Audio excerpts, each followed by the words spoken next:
maraming salamat sa inyo, Pilo at Angas. And of course, live pa rin ang Good Morning Boss dito sa Camp Aguinaldo. Tuloy-tuloy pa rin ang ating usapang AFP. At ngayong umaga, mayroon tayong very special guests dahil may makakasama tayong mga naval pilot. Let us all welcome to Good Morning Boss, Lieutenant Senior Grade Nelson Alquiza and Lieutenant Senior Grade Orly Miranda. Good morning. Good morning, Carla. Good morning, Carla. Ang uno ko namang gustong tanong, paano ba maging isang pilot dito sa AFP? Ano ba yung proseso? First of all, gusto ko muna batiin ang ating mga televiewers ng one great AAP morning sa ating lahat. At regarding naman sa question mo, Carla, actually there are certain requirements before you become a pilot. One of these is you have to at least finish 1 year ship tour aboard ship. So at least you have 1 year experience sa aboard barko. And then you have to be at least, the age limit is at least 29 years old.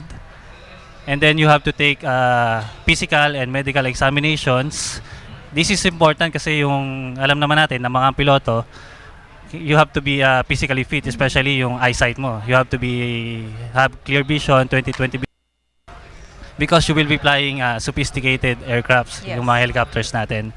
And then you have to pass the interview. And then after the interview, magkakaroon pa kayo ng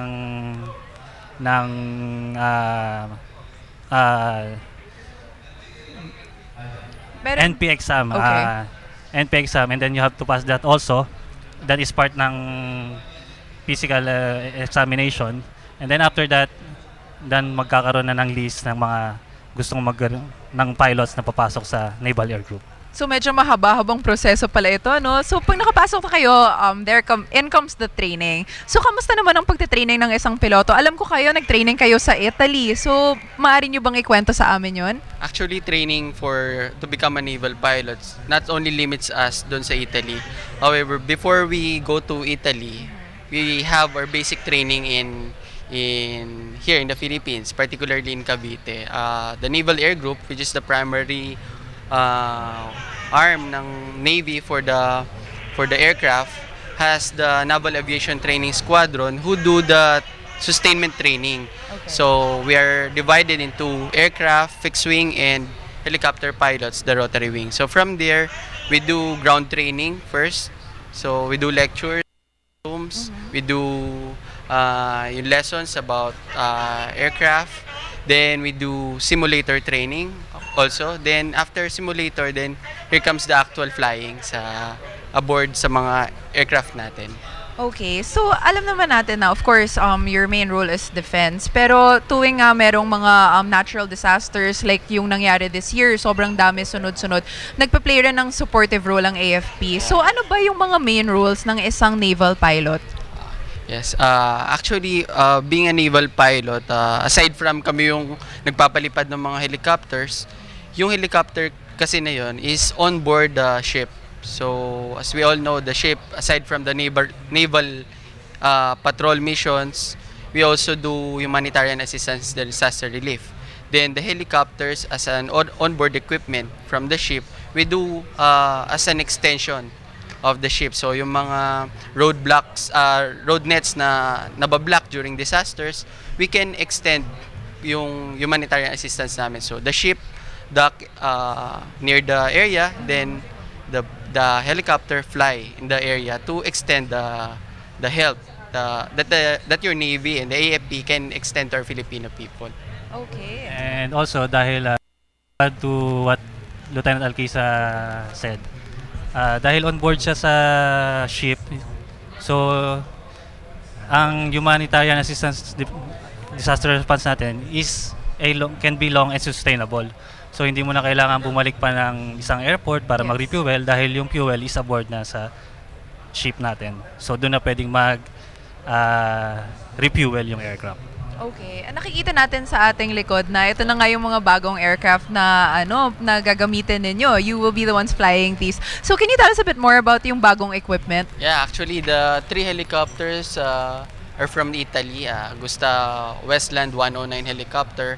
It is equipped with, it's a great leap of modernization actually for the Philippine Navy, from the BO-105 helicopters that we have.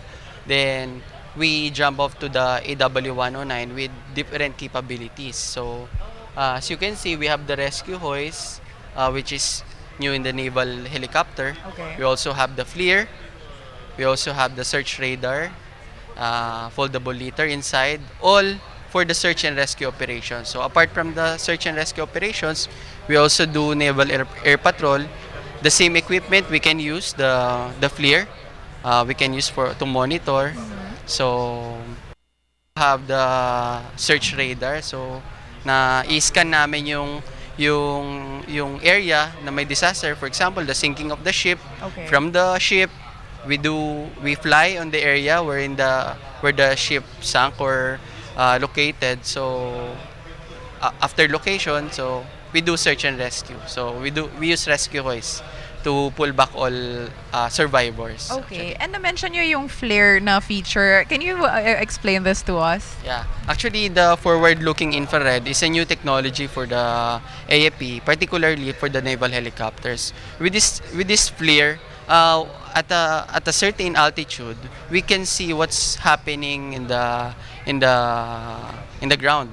For example, as I said earlier, sa surface, we don't need to fly low just to check if there are survivors. So at a certain altitude, without sacrificing the safety of the helicopters, we scan the area.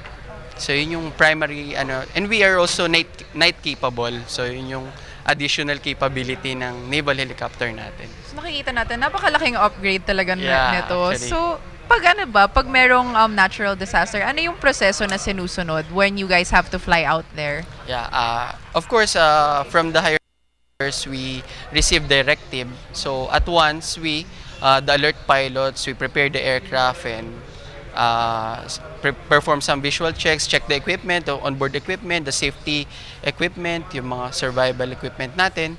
So we fly to the area. So at once, makita namin, so rescue na agad, then go back to the ship and the ship will do the medical assistance kasi yung PF-15 natin, PF-16 has a capability na meron tayong doktor doon, so they can do first aid before we transport them to the nearest hospital actually. And I know kayo pareho, parang since bata kayo, alam nyo na gusto nyo na maging isang pilot. And parang personal question lang to. And I'm sure marami kasing parang frustrated dream yan maging isang pilot. Ano ba yung feeling na lumilipad?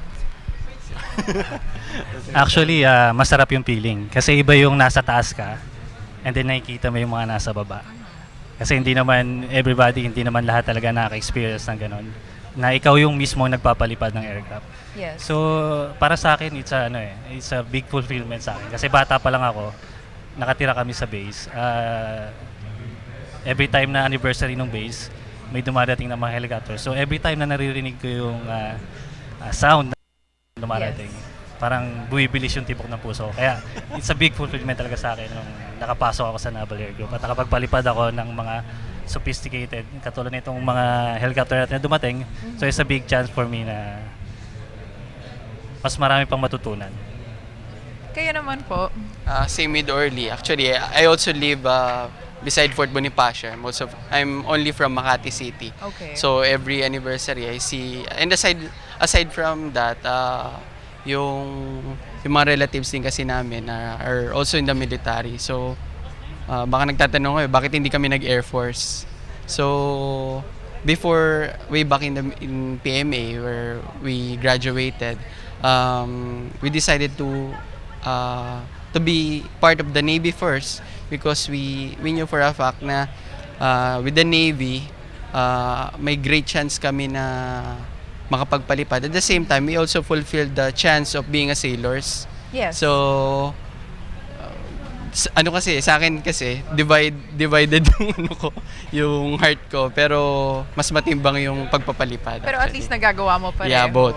Fulfilled yung both dreams natin sa Navy. Okay, so baka mayroon na lang kayong message para sa ating mga manonood.